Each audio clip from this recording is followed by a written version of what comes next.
Viewers, welcome to ட்வின்ஸ்மாஸ் kitchen. இன்னைக்கு ration அரிசியில் குழிப்பணியாரம் எப்படி செய்கிறதுன்னு பார்ப்போம். அதுக்கு தேவையான பொருள் 100 கிராம் அளவு ரேஷன் புழுங்கரிசி எடுத்திருக்கேன். 400 கிராம் பச்சரிசி, இதுவும் ரேஷன் பச்சரிசி. 100 கிராம் உளுந்தம்பருப்பு, 1 ஸ்பூன் வெந்தயம். புழுங்கரிசியை ஒரு பவுலில் கொட்டிக்குவோம். அதோட பச்சரிசியையும் சேர்த்து கொட்டிக்குவோம். உளுந்தையும் கலந்து வெந்தயத்தையும் சேர்த்துக்குவோம். எல்லாத்தையும் சேர்த்து நல்லா களைஞ்சிட்டு மூழ்கிற அளவு தண்ணி ஊற்றி 5 மணி நேரம் ஊற வச்சுக்குவோம். நம்ம கழுவிட்டு வந்துடுவோம். 2-3 தடவை நல்லா களைஞ்சிட்டு தண்ணி மூழ்கிற அளவு தண்ணி ஊற்றி 5 மணி நேரம் இது நல்லா ஊறட்டும். நம்ம எந்த கப்பால் அரிசி எடுக்கிறோமோ அதே கப்பால் பச்சரிசி எடுக்கணும். அதில் 1/4 பங்கு உளுந்து சேர்த்துக்கணும். இப்போ 5 மணி நேரம் ஆயிடுச்சு. நல்லா அரிசி உளுந்து ஊறிடுச்சு. இப்போ இதை நம்ம கிரைண்டரில் போட்டு ஆட்டிக்கிடுவோம்.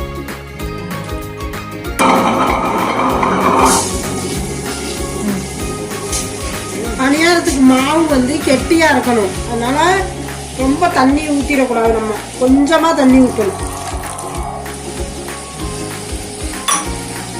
ஒரு சின்ன டம்ளரில் 1 டம்ளர் அளவு தண்ணி ஊற்றி அரைச்சிக்கணும். நல்லா நைஸாக ஆடட்டும்.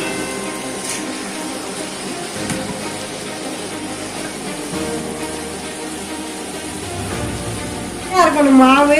அப்படி தண்ணி பத்தலைன்னா தெளிச்சு ஆட்டிக்கணும்.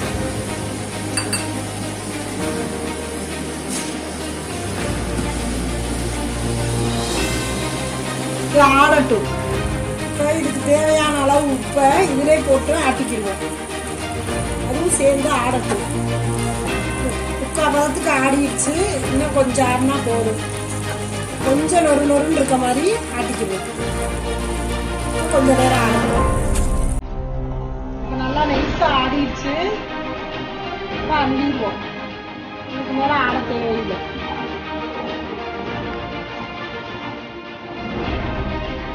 ஒரு பாத்திரத்துல வலிச்சுக்குவோம்.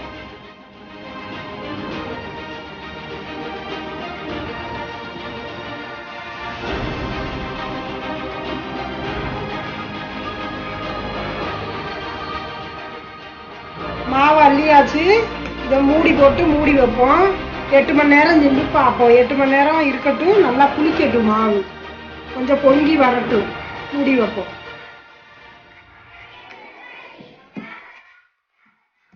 5 மணி நேரம் ஆயிடுச்சு. மாவை திறந்து பார்ப்போம். மாவு நல்லா பொங்கி வந்திருக்கு. இப்போ பாகு காய்ச்சிக்கிடுவோம். 200 கிராம் மண்டவெல்லம் எடுத்திருக்கேன். இதை ஒரு பவுலில் கொட்டி ஒரு 1/4 டம்ளர் தண்ணி ஊற்றிக்குவோம். ரொம்ப ஊற்ற வேணாம். 3 ஏலக்காய் நுணுக்கி வச்சிருக்கேன். 1/2 மூடி தேங்காய் திருவி வச்சிருக்கேன். அடுப்பை பற்ற வச்சு இதை பாகு காய்ச்சிக்குவோம். வெள்ளைக்கட்டி நல்லா கரைஞ்சிருச்சு. இது கம்பி பதம்லாம் தேவையில்லை. இது நல்லா கரைஞ்சாலே போதும். இப்போ ஸ்டவ்வை ஆஃப் பண்ணிடுவோம். இது ஒரு 5 நிமிஷம் ஆறட்டும். இந்த மாவுலேருந்து இந்த மாவு கெட்டியாக இருக்குது. இந்த மாதிரி கெட்டியாக ஆட்டிக்கணும். இதுலேருந்து ஒரு கப் அளவு எடுத்துக்கிடுவோம்.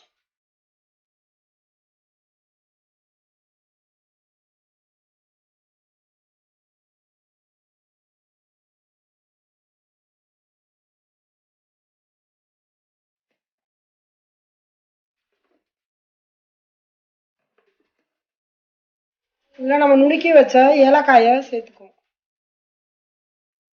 நம்ம திருகி வச்ச தேங்காவை இதில் சேர்த்துக்குவோம்.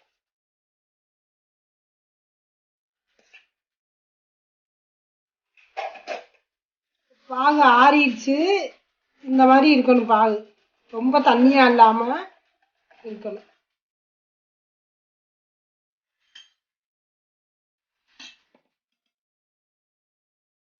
பாகை இதில் கலந்துக்கணும். கொஞ்சம் கொஞ்சமாக சேர்த்துக்கிட்டு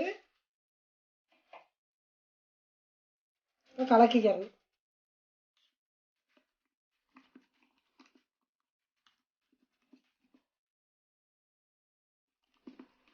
பாகை ஊற்றினோன்னா மாவு கொஞ்சம் தண்ணியாயிரும்.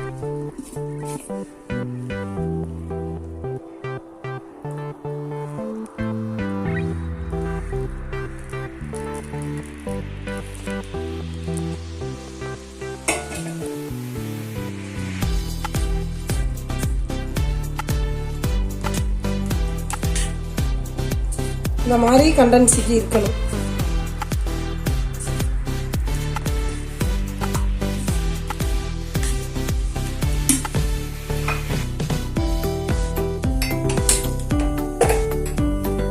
இப்போ அடுப்பை ஆன் பண்ணி பணியாரக்கல் அடுப்பில் வச்சுக்குவோம். இது சூடாகட்டும். இதுக்கு நல்லெண்ணெய் விட்டுக்குவோம்.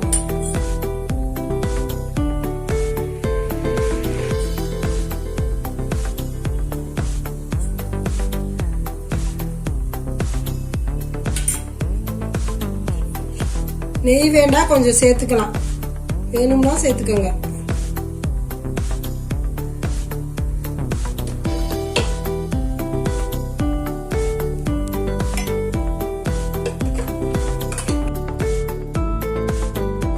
ஊற்றுவோம்.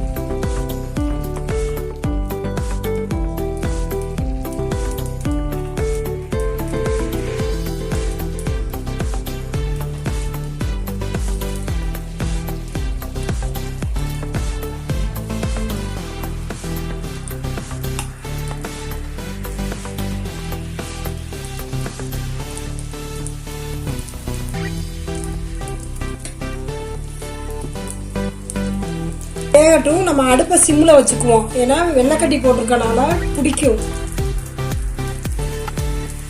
இந்த பக்கம் வெந்துருச்சு, திருப்பி விடுவோம்.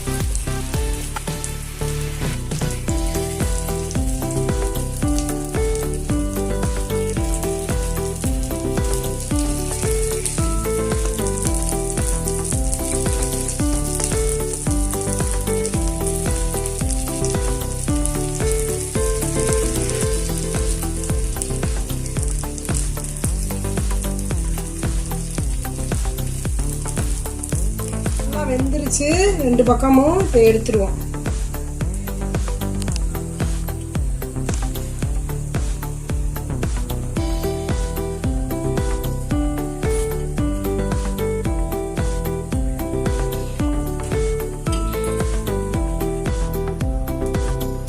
இந்த மாவுல கார பணியாரம் எப்படி செய்யறதுன்னு பார்ப்போம்.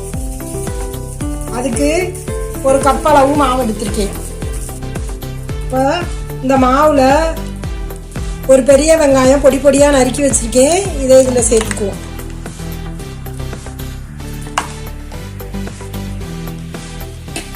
ஒரு பச்சை மிளகாய், கொஞ்சோண்டு கொத்தமல்லி பொடியா நறுக்கியிருக்கேன். இது எல்லாத்தையும் சேர்த்துக்குவோம்.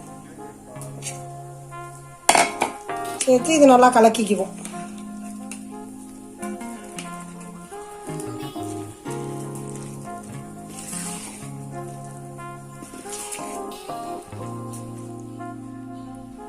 இப்போ கார பணியாரம் சுட எண்ணெயும் நெய்யும் சேர்த்துக்குவோம்.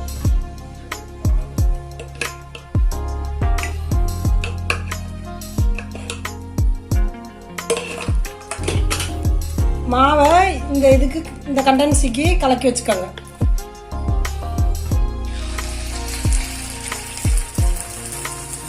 முக்கால் குலுக்கி ஊற்றணும் மாவு.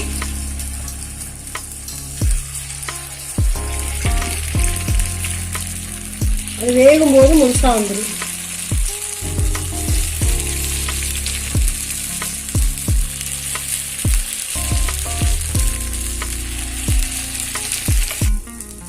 இப்போ இந்த சைடு நல்லா வெந்துருச்சு. இப்போ பரட்டிடுவோம். திருப்பி விடுவோம்.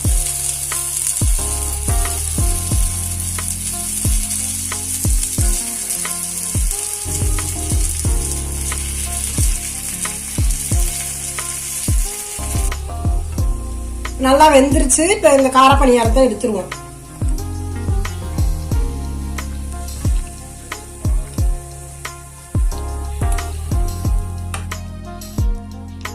ரேஷன் அரிசியில குண்டு குண்டு குழிப்பணியாரம் அழகா சுட்டாச்சு.